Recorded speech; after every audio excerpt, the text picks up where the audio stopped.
What makes a good video game?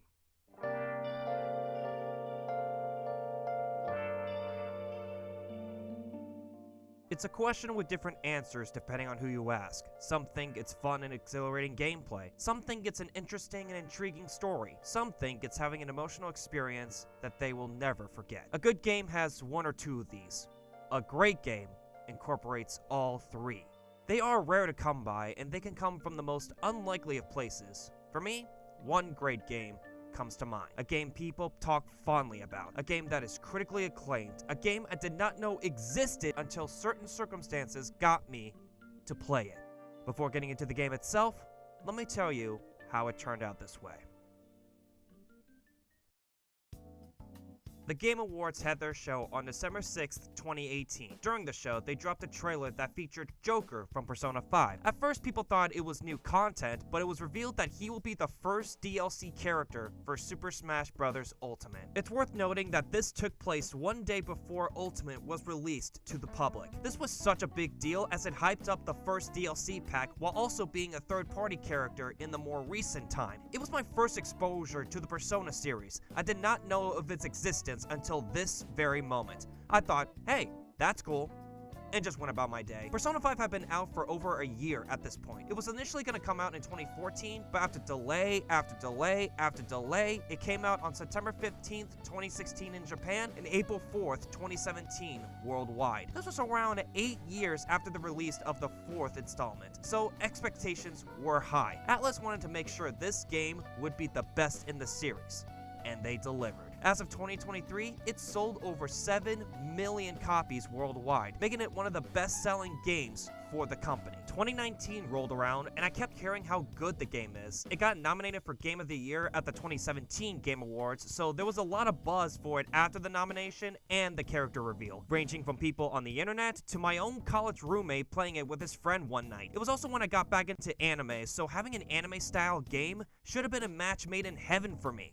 But I didn't pick it up. I was so busy with school and working on the side that I was physically and mentally exhausted, especially since it took 80 to 100 hours to finish. I was scared of that commitment. What if I get it and don't enjoy it? What if I wasted my hard-earned money? There was so much going on that I didn't bother with it. But then, something interesting happened. Around March of 2020, two significant moments happened. First, I turned the big age of 21 and went to Atlantic City for my birthday. I had a fun time drinking and gambling for the first time. Surely it won't affect me for the rest of my life. Second, 2 weeks after the trip, the whole world shut down due to a virus pandemic, which you probably know the name of. Everything was closed, no one could go out, and places that were once busy looked like a ghost town. So figuratively and literally, I got really lucky. Because of this, I had to go home from college and finish my junior year online. I'm sure you can tell, I was stressed. Not only because of school, but because of being stuck in one place to keep us from getting sick. I tried to find something,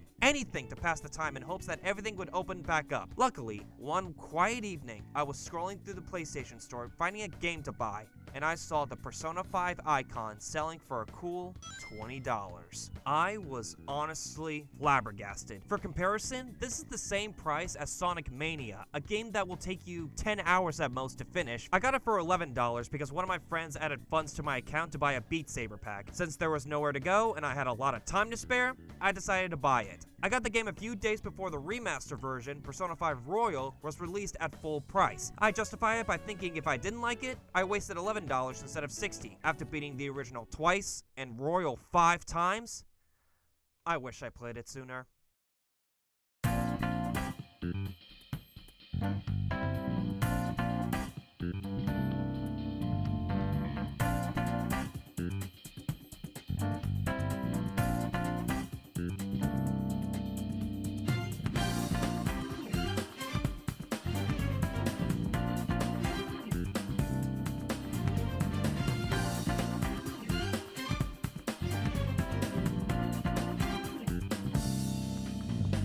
The original opening of this game is stellar. It's very different than your typical anime opening where they have important moments for that season, getting you hyped for what's to come. Not with Persona, they're very subtle with what they show. It's just characters doing stuff, and that's about it. Although, I'm okay with it as to not spoil who they really are. I will say, if it's your first time seeing this, you would go, who the hell are these stupid little fuckers and this long-nosed looking ass bitch? Persona 5 is a JRPG that has two different settings, the first being the real world. Now before you get confused, hear me out. This is where you spend your time doing various activities either after school, daytime, or in the evening. You can study, read a book, work a part-time job, watch a movie or TV series, play video games, and so on and so forth. Doing these will level up your social stats, which you'll need to max out to hang out with certain people. Yes, talking to fictional characters is vital to the game. These are called confidences. They have unique interactions and situations that give morals and themes to that specific character. How to rank them up is to select the correct dialogue option that the character would like to hear. The more points you get, the easier you'll rank them up. Each one has different abilities and skills that can help you infiltrate palaces. What are those, you may ask? Well, they're in the second setting for this game.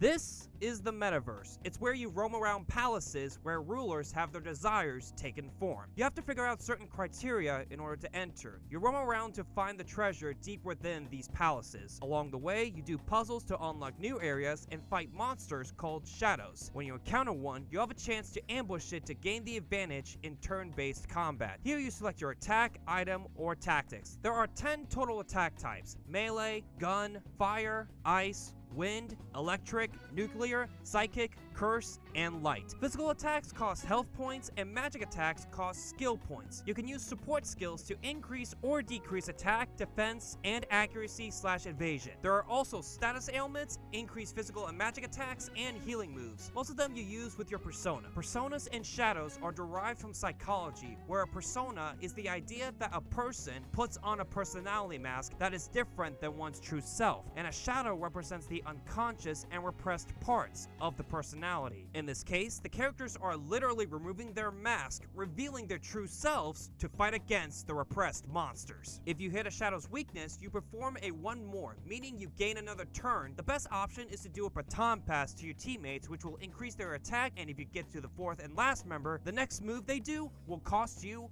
nothing. Your party members have only one persona that has attacks and skills that are specific to that character. You, the main character, can wield multiple personas, so you have a lot of moves at your disposal. You can acquire personas by talking to a downed shadow and try to ease them into joining your team. You must select a dialogue that matches their personality. If they're gloomy, be nice to them. If they're upbeat, be the funniest guy on the planet. If they're timid, try to calm them down. If they're irritated, be the meanest, cruelest, egotistical shithead on the face of the planet. If you choose the correct dialogue, that shadow will join you and become your new persona. You can also ask for money, an item, or perform an all-out attack, which is a special move that deals major damage and get a cool KO screen when the enemies are defeated. When you're at the entrance of a palace, there'll be a cell door covered in blue you can enter. What is this, horny jail? I hope not. There's 2 lollies as guards. Welcome to the Velvet Room. It exists between dream and reality, mind and matter. The residents help the protag with a multitude of options. They create new personas by fusing them, use one as a sacrifice to strengthen another, or itemize it as a weapon, armor, etc. If there is one you had, you can buy it back from the compendium. Just make sure you register them with the skills you had previously. There is a level boost based on the arcana rank of the persona you are fusing. The higher the rank, the more powerful it gets. How do you raise these ranks? By hanging out with your confidences. This is how these two worlds collide, and it works surprisingly well. Not only you get a mini arc for that character, but they also give you buffs that'll help you with exploration. There is so much gameplay that it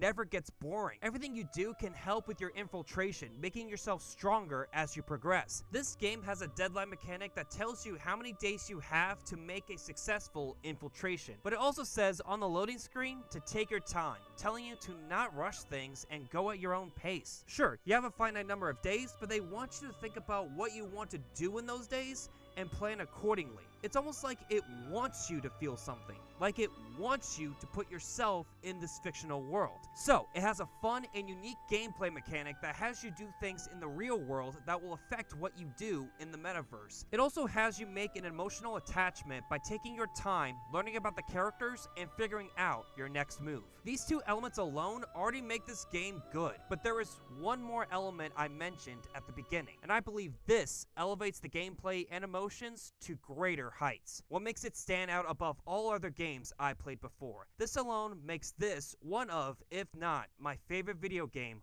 of all time. And that is the story.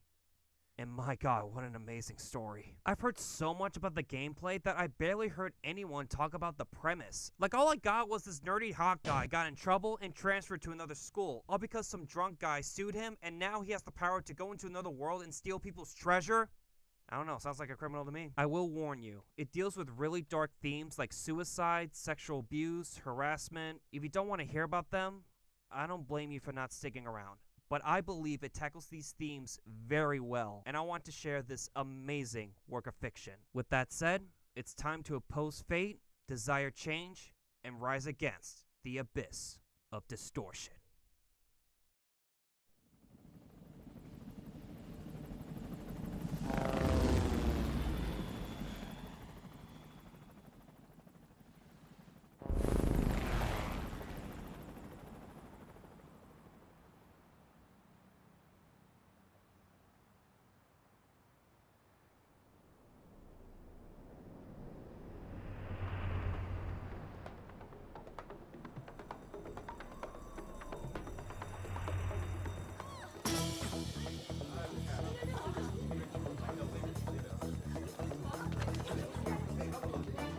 Our story begins at a casino. The protagonist, who goes by Joker, has infiltrated and is carrying a briefcase. He makes his move as men in black suits want to capture him. They eventually catch up and reveal their monstrous figures. Joker brushes it off as he leaps to one of them and takes off their mask. It transforms into a shadow, which has a more demonic presence. It shows you the turn-based combat, how you'll play these battles. Afterwards, Joker and the suits continue their chase until he rushes out of a window. That didn't help as a whole patrol squad appeared, surrounding the Phantom Thief. He tries to escape them, but there were too many and ends up getting arrested. What follows is him getting drugged and beaten up by the authorities. We're not even 30 minutes in, and this is how it starts? After you name the protag, rightfully so, he gets put into an interrogation room with a prosecutor named Sai Nijima. She grills him, questioning how it was possible for him to commit these crimes and asks where it all began. And so, the story warps back in time to how it all happened.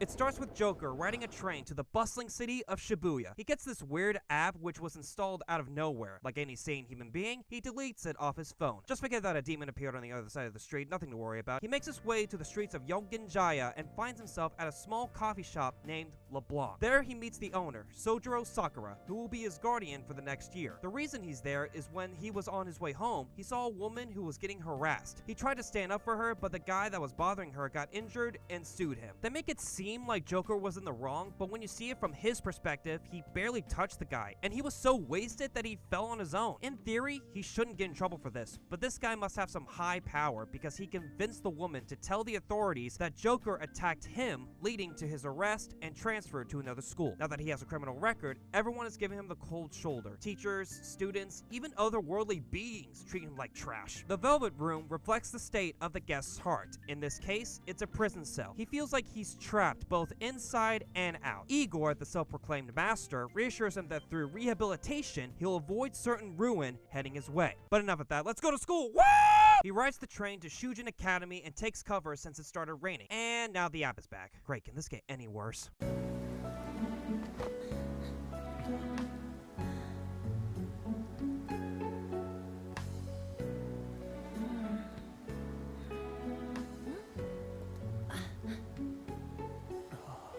Say something, damn it! Look, I don't have a problem with silent protagonists, but these scenes make him look so awkward. He does have a few, and I mean few, spoken words, but it doesn't help that he just stands there most of the time. He mostly does your typical anime sounds. You know the ones I'm talking about. Without him actually talking, it almost makes him come off as creepy. Speaking of creeps, the guy gives this girl a ride to school and asks Joker if he needs a lift as well. Being the virgin he is, he rejects. However, there's something fishy going on as there's a glimpse of her looking uncomfortable, hinting that she accepted against her will. We get some answers from this blonde guy who may or may not become our best friend, and even though he's a great character, he gets treated like an effing joke. Seriously, why does Japan hate him so much? He explains the guy in the car is named Suguru Kamoshida. He is the PE teacher of Shujin, who is described as the king of the castle, doing whatever he wants. You can tell this kid hates his guts. He finds out that Joker is a transfer student and realizes he has no idea who Kamoshida is. Remember when I said you needed certain criteria to enter someone's palace? Well, the weird app picked up on their conversation, and while the boys make their way to school, it has transformed into a castle. And I mean, it's literally a castle. The exterior, interior, there are even guards in armor, which is bad since they captured the boys and locked them up. This is the second time Joker gets taken away by authorities. Third if you include the casino. He can't catch a damn break. Time passed, and the ruler of the castle shows himself, who happens to be Kamoshida. Before you ask, he's only wearing a Speedo underneath the cape. It's fucking disgusting. As the king, he sentenced them to their death. Just when their situation becomes dire, a mysterious voice berates Joker for sitting back and doing nothing. It reminds him of his previous decision, asking if it was a mistake. After heeding his resolve, he screams in agony, feeling some sort of power building up inside. He stops Kamoshida from killing Blonde Guy and then orders his guards to kill him first. Then a rush of power exerts from Joker's body, which leads into, in my opinion, one of the coolest transformations I have ever seen.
Joker has awakened to his persona, Arsene. With his rebel soul taken form, he decimates the guards with ease. They pick up one of the guards' keys and locks up the king. Of course, they have so many questions about the situation, but right now, their top priority is getting the hell out of there. During their escape, they run into some inmates that look kind of familiar to them, except for the last one. This, cat? I am not a cat. Say that again and I'll make you regret it. Bite me. This cat is named Morgana. He pleases the boys to help him get out of his cell and in turn helping them escape. After some banter and hearing guards getting closer, they comply with his request. They run into one of the guards and Morgana fights them with his persona, Zorro. Eventually, they find their way out of the castle and back to the real world. Of course, everyone is talking down on them with skipping school and not believing they were in a castle, including Kamoshida himself. So they put their heads down and make their way back to class. To make matters worse, the students gossip about Joker and his criminal record. Already, he is not leaving a good first impression. The school day ends and he meets back up with the blonde kid on the rooftop who introduced himself as Ryuji Sakamoto. He reflects on what they just experienced and if it was for real. However, he brushes it off, thinking it was just a dream. The next day, Ryuji wants to check out the castle as he doesn't think it was made up. He then mentions he heard a voice coming from Joker's phone when they got out. Speaking of the phone, he was sent to the Velvet Room last night and was told about the Metaverse Navigator, which is an app that grants him access to palaces. All you need is the person's full name, the real world location, and distortion, meaning what the person thinks of the location. In this case, Kamoshida, Shujin Academy, Pervert, Castle. was that really necessary? Seems like there was a fourth prompt for the nav. I think it describes what a person is like, but this is the only time they did this. They're transported back to the castle and, oh look, Fantastico. All three go into the depths of the castle and what they found was horrifying. The guards are abusing the men's volleyball team. Ryuji, being frustrated, tries to unlock the cell to free them, but Morgana stops him, saying that the humans are Kamoshida's cognition. Saving them would be pointless as they're not real people. They even said that they would endure the punishment rather than being executed, whether it be getting whipped, running on an endless treadmill, or getting shot at with fiery volleyballs. After learning their faces, since their cameras don't work, funny considering they used an app to get there, they make their escape yet again, except this time, King Kamoshida stops them from doing so. He orders his guards to take down Joker and Morgana with great success. He then berates Ryuji for being so careless and reckless. This is where we get the history between them. Ryuji was the top star in the track team and was offered a scholarship at one point. He had a lot of promise until Kamoshida oversaw practice one day and was abusing the team. Ryuji stood up against him, even would go as far as using violence to stop him. But the coach broke one of his legs and crushed his dreams. Because of this, the team was disbanded and Ryuji was known as the track traitor. After some words of encouragement, he stands up against the king and tells him off. This leads him to awaken his persona, Captain Kidd. They beat the guards and make their escape again, but not before they see a familiar looking girl with cat ears and a bikini offering herself to the king. Well, it can't get any more uncomfortable than this. What a meowvelous and beautiful girl! Jesus Christ, Garfield. Ryuji gives his resolve in helping the students in need and taking down Kamoshida. This is where you get your first confidant, and it does flash forward back to the interrogation room every time you unlock a new one and in certain parts of the story. It is cool for the first few times, but it does become annoying the more you play. The following day arises, and after having the volleyball rally and Kamoshida spiking one of the students right on the face, Ryuji and Joker start their investigation by getting info about the abuse. They ask them about their condition and bruises, but they wouldn't fess up. They did get a lead with a name, Mishima. He was the kid who got shit-faced from the rally. They try to get something, anything out of him until Kamoshida interferes and berates them for sticking their nose into his business. After he left, Mishima told them that there's no point. Everyone knows about the abuse, but they keep quiet since Kamoshida is renowned in such high regard. The reason is he won an Olympic gold medal in volleyball. Important note is he coaches both men and women, and they're renowned as well. It's unfortunate because the students can do nothing about it and won't be taken seriously if they say something. Ryuji and Joker regroup to think of a way to stop him. Call the cops? They wouldn't believe the castle story. Sneak attack? Well, if they fail, they would get in serious trouble. Seems like the only way to stop him is to go to the other world and punish the king. Just then, Morgana shows up as an actual cat. He does talk, but only the boys can understand him since they heard him speak in the metaverse. Everyone else just hears normal cat meows. How fucking convenient. They make their way to the rooftop, and Morgana follows up about them punishing the king. They must infiltrate and take down the palace. He explains that a palace is a manifestation of one's desire. If the palace is no more, then their desire would go down with it. To do so, they have to steal the treasure within, which is the manifestation of the ruler's desire given form. Since Kamoshida has no idea of what's going on in the other world, they would leave no trace behind. There is a caveat Morgana mentions. Desires are what people need to live, eat, sleep, fall in love. If those were to be removed, they might suffer a mental shutdown or even die. We have seen something like this before. After Joker got registered to Shujin, he and Sojiro got stuck in traffic because the trains got delayed due to an accident. It was caused by the operator who suffered a mental shutdown while the train was in motion. There have been other cases like this, and investigators are figuring out what the cause is, including Nijima. It's cool to see everything being connected and how these characters are involved. Now going back to Morgana's comment, it puts the boys in a dilemma. On one hand, it might be worth the risk, as Kamoshida is already a bad dude with abusing the teams and supposedly forcing himself towards female students. On the other hand, and Ryuji says it best, if we just go around secretly doing whatever we want, we'd be no better than that effing Kamoshida.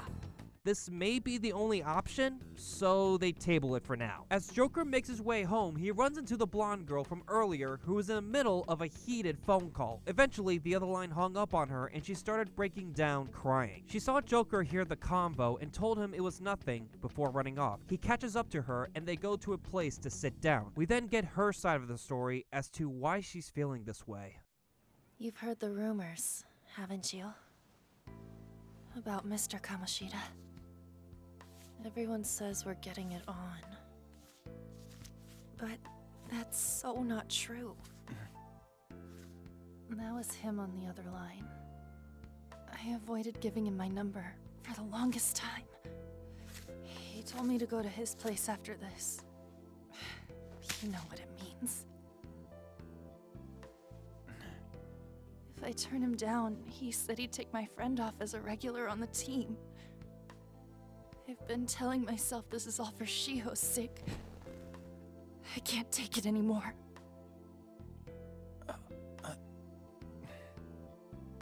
I've had enough of this. I hate him. But still, Shiho's my best friend. She's all I have left in that sorry excuse of a school.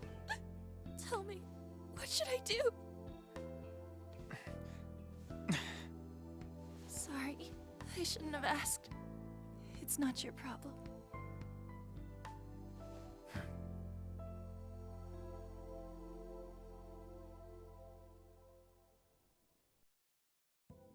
This is on to Kamaki. She works as a part-time model after school and gets a good amount of attention for her looks, and that includes Kamoshida. There is one scene where she tries to dodge his advances by saying she's working more than usual and has been feeling unwell because of it. Despite the bad acting, she does her best to excuse herself from him. The reason she offers herself towards him is so her best friend, Shiho Suzui, can have a starting position on the volleyball team. She's her only friend in Shujin and would do anything to support her. In one scene, Suzui has a bruise above her eye because of practice. Even she is dealing with Kamoshida's abuse. There is another scene after where Joker talks to her and she's very nice and considerate, which makes you care for her considering every other student is an asshole towards him. This was the scene that got me hooked. Not the flashy turn-based combat, not the cool Persona Awakenings. It's scenes like this where it hits you the hardest. I couldn't believe it. Hearing On's situation makes you want to help her in any way, just comforting and reassuring her that everything will be alright. The same can't be said for Suzui. She was told by Mishima that Kamoshida wants to see her, but doesn't know why.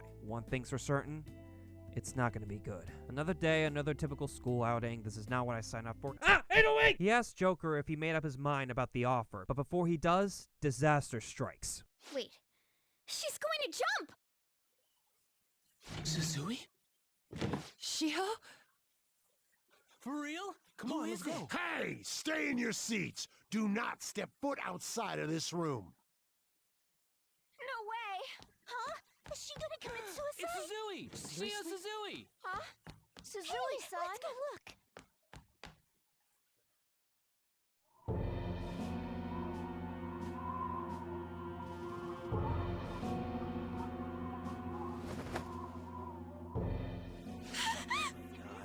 I thought the game was already dark, but this is insane. Thankfully, she's conscious, but is hurt pretty bad. She gets sent to the hospital with An accompanying her. Being horrified, Mishima stumbles out of there, and the guys notice this, feeling that he knows something. They confront him and assure him that they won't rat him out. He tells them that she was called out by Kamoshida. He usually calls students into his office whenever he's mad and beats them, but yesterday he called her out of the blue. I believe it's because An didn't meet up with him that he got really irritated, and so it was, as he states, worse than usual. Now let me ask you, what's worse than a grown male teacher physically assaulting a young female student? I'll tell you, just replace the word physically with sexually. They don't say it outright, but it's implied that sick son of a bitch did it. Ryuji storms into the PE faculty office to tell him off. He retorts, saying they have no proof of his actions and can't even get a statement from her because she's in a coma. He announces that he'll have all three of them expelled at the next board meeting, which is about 2 weeks' time. He even states that he forced Mishima to leak Joker's criminal record. So we need to kill this man. I really like how before this, you had to think about the morality of the situation. Is it worth the risk to kill a bad man? Would that make you better? It really makes you think on what the right thing to do is. Now that morality has thrown out the window, I now despise this douche with every fiber of my being and want him dead. Someone almost died because of him. I don't see him as a bad person. He's a horrible monster. The boys agree with Morgana's plan, and all three make their way to the palace to steal his desire. An was able to sneak her way in as she was curious about what they would do to him. I'm sure you're wondering why I call the protag Joker. That is his code name given by Morgana, as they want to conceal their identities in the metaverse, and he is the wild card of the group, which is fitting considering they find out shortly that he can wield multiple personas. Ryuji gets Skull for his mask, and Morgana gets Mona because it's a shortened version of his name. During their infiltration, they run into a safe room, which there are multiple of them scattered all over the palace. They allow you to exit the palace, transfer to another safe room, or save your progress, which has a story element with being Joker's probation journal. I can't imagine how he wrote his infiltration days. April 11th, 20XX. Today was my first day at my new school, Prison Academy. It wasn't too bad, made a new friend. We were late to class because the school transformed into a castle, got captured by knights, was almost executed by our PE teacher, teacher, but I gained a supernatural power which I used to eliminate the guards, met up with a monster cat who claims to be human and helped us escape within the skin of our teeth. The commuter train got delayed. They hear commotion outside the room. They find out that An was taken by shadows. Not long after, the king makes his presence known. He berates her for not coming on to him, so he had Suzui take her place. The guys try to save her, but they're in a pickle with the guards around her. She is sick and tired of being toyed around, and that rage led her to awaken her persona, Carmen. And with that, the Phantom Thieves have assembled. After the fight, Kamoshida runs up, and An tries to follow suit, but is exhausted due to just awakening her powers. The best course of action is to retreat and regroup. The next day, Joker and Morgana go to the clinic in Yokinjaya to get medicine, and the following day meet up with Ryuji in Shibuya to go to a weapons shop to get new weapons and armor. Now they're available to prepare for your infiltration, and you may get a confidant with them that'll give you discounts and rare items. You also unlock the ability to make tools in your room like lockpicks and such. Oh, and Morgana is living with you from now on. Now that you have a full party, have shops for supplies, and a deadline to successfully secure an infiltration route to the treasure, you can go about your days however you want. It only took us about 3 hours to get to it though. Persona does get criticized for having long intros, but they are necessary to help set up the story, world, characters, and gameplay. Also, An gets Panther as her codename once you start infiltrating the palace. She's a cougar. Buddy, you don't got that Puss in Boots riz. Besides, she's illegal. But the age of consent in Japan is 16. It's still weird. Palaces can take a while with their puzzles, shadows, and bosses. Its layouts are fixed, but there is a lot to explore and find goodies from chests, which some can only be opened with a lockpick. I highly recommend doing them in one day so that you can use your other days to increase your social stats and hang out with confidences. The castle has you pull switches, insert books to the correct shelf, pull more switches, find and take keys from guards, pull even more switches. Eventually, they reach the top of the castle to find the treasure. It is intangible, meaning they can't just grab it and run off. They must go back to the real world and send a calling card to the ruler for the treasure to materialize. Once you're ready, the next day has the school bulletin boards covered in calling cards. Kamoshida sees them and with an angry tone wants to know who is responsible. This is their confirmation that the treasure has been given form and is ready to be stolen, but it can only be done on the same day. So they go back to the castle and try to take the giant ass crown, but the king spikes it out of their hands. Of course we're getting a boss fight. You think it would be that easy? Very fitting of him that he would morph into a disgusting creature. These boss battles can take really long to beat if you don't have the right strategy and resources. He has a lot of health and can regain it with his golden cup that is filled with bodies. Take that out first and go back to him until it gives you a prompt that turns the battle in your favor. For Kamoshida, you send someone out to take his crown on the top of his head and have the others distract him by attacking and doing enough damage. If successful, he'll be dazed and you'll wail on him until his health is 0. The gang goes to retrieve the crown until Kamoshida, being the persistent asshole he is, tries to run away with it until he is on a ledge at a dead end. He crashes out saying he's doing this for everyone. At this point, I'd rather he died, but we don't get that. I do like how An gives him some shit with the parallels between him and Shiho, that he's seeing the same view she did. She shoots fire at him to make him give the gang his crown. And with that, he learns the error of his ways and disappears to return to his real self. Oh yeah, I should mention that when the rulers know more, the palace crumbles. Once they're out, it's revealed that Kamoshida's treasure is a gold medal. It symbolizes that he was still holding on to his formal glory. Well, all that's left to do is wait until the deadline approaches. Once it does, the principal held an assembly regarding the Suzui situation. Just then, Kamoshida enters the auditorium, claims to have been reborn, and goes up on stage to confess everything. Verbally assaulting students, physically abusing both his teams, and sexually harassing young females. He states he will take responsibility and kill himself for it. An wasn't gonna let him off the hook, stating Shiho is still alive even with the pain she endured and that he has no right to run from this. He agrees and will turn himself in to the police, atoning for his sins. This means stealing his treasure doesn't make him have a mental shutdown and cause them to have so much weight that they change their personality completely, wanting to take responsibility for their actions. The gang meet up on the rooftop and they get the news that Shiho has regained consciousness and reflected on their battle against Kamoshida. They want to celebrate this occasion by selling the medal and using the money to go to a high-end buffet during Golden Week. They indulge until the boys excuse themselves to go use the bathroom. While they made their way back, they get bumped by men in suits with the one in the middle standing on business, barking orders. That man's voice reminds Joker of the guy who got him arrested. When they return, An becomes hostile as a lady bumped into her and and blames her for dropping her plate. This gets Ryuji thinking. He wants to continue as the Phantom Thieves. They risk their lives to take down someone like Kamoshida, and people are thanking them for their efforts. There are so many others doing awful things to people. Having this power would change society and give courage to those in need. This marks the start of the Phantom Thieves organization. This whole arc is the perfect introduction for this game. It does a great job of grabbing your attention with its dark themes and story beats. I wouldn't have played it for 5 hours on that first night if it didn't. If the game ended here, I would have been satisfied with how everything turned out, but the characters here, having the resolve to change the hearts of criminals, make you, the player, want to keep going just to see how the next arc will unfold.